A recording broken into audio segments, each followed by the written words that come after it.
Assalamualaikum warahmatullahi wabarakatuh. Selamat pagi anak-anak. Kali ini kita akan belajar tentang pemanfaatan potensi sumber daya alam.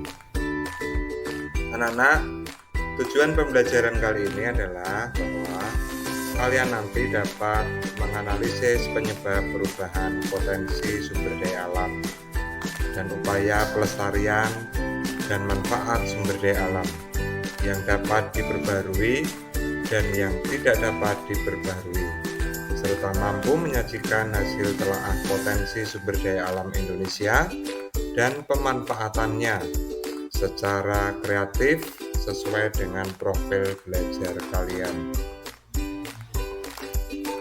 Nah anak-anak, sebelum sampai pada pemanfaatan, mari kita bahas dulu apa itu sumber daya alam.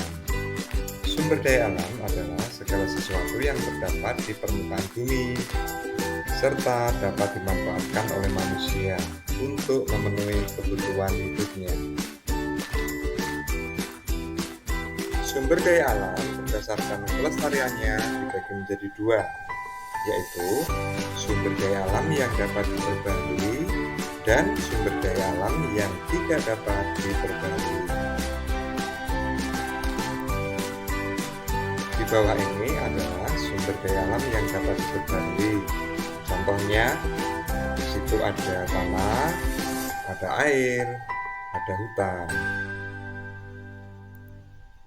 Selanjutnya, sumber daya alam yang tidak dapat diperbarui.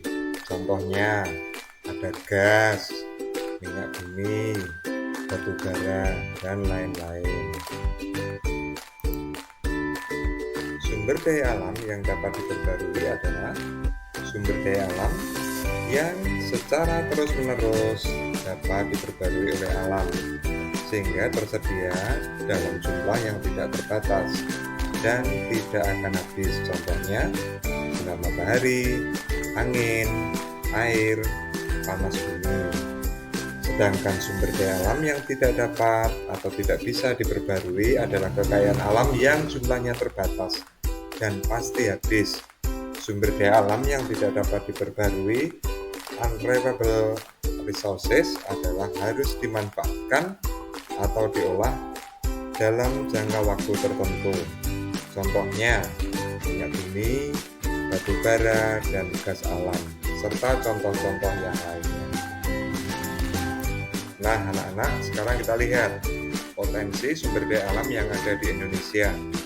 Di situ disebutkan ada 3, yaitu sumber daya alam hutan, sumber daya alam tambang, dan sumber daya alam kemaritiman.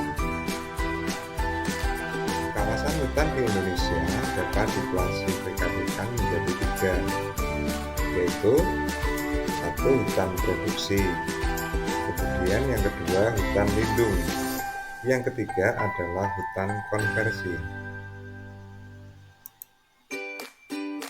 Hutan produksi, kawasan hutan yang dapat dimanfaatkan untuk menghasilkan bahan baku produksi yang dapat memberikan manfaat yang optimal bagi masyarakat, seperti memanfaatkan semua potensi yang terdapat di dalam hutan produksi, seperti kayu dan rotan.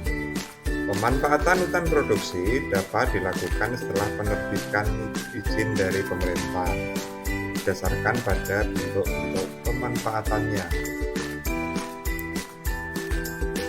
Hutan lindung memiliki manfaat untuk mengatur suplai air, mengendalikan erosi, mencegah banjir, mencegah intrusi air laut, mempertahankan kesuburan tanah, dan menyediakan suplai makanan dan energi untuk kehidupan manusia.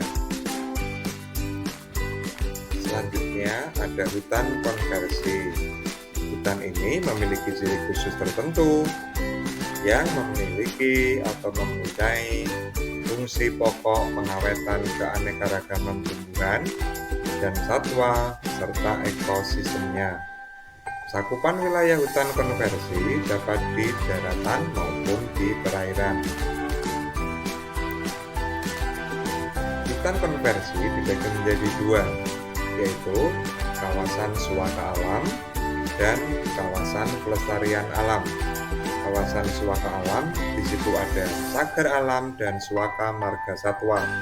Sementara kawasan pelestarian alam dibagi menjadi 3, yaitu Taman Nasional, Wisata Alam, dan Taman Hutan Raya. Nah, selanjutnya sumber daya alam tambang.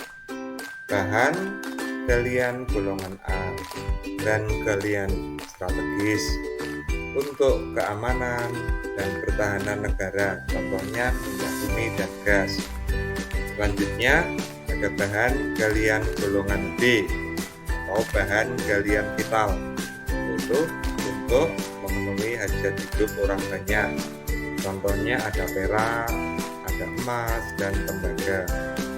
Yang ketiga ada bahan galian golongan C atau bahan galian industri, yaitu bahan tambang yang digunakan dalam kegiatan industri dan secara tidak langsung mempengaruhi hajat hidup masyarakat, contoh batu, pasir, dan batu kapur. Selanjutnya ada sumber daya kemaritiman, yaitu dibagi menjadi 3, perikanan, energi kelautan, dan wisata bahari. Sumber daya maritim adalah mencakup sumber daya kekayaan alam maritim yang terkandung di dalam laut, baik di permukaan laut, di dalam laut, di dasar laut, dan di pesisir pantai, yang dimanfaatkan untuk manusia untuk mencukupi segala kebutuhan hidupnya, termasuk pemanfaatan lautnya sebagai apa? Yaitu sebagai sarana transportasi, media penghubung, pemersatu, dan medan pertahanan. Nah, itu tadi anak-anak ya, penjelasan tentang potensi sumber daya alam.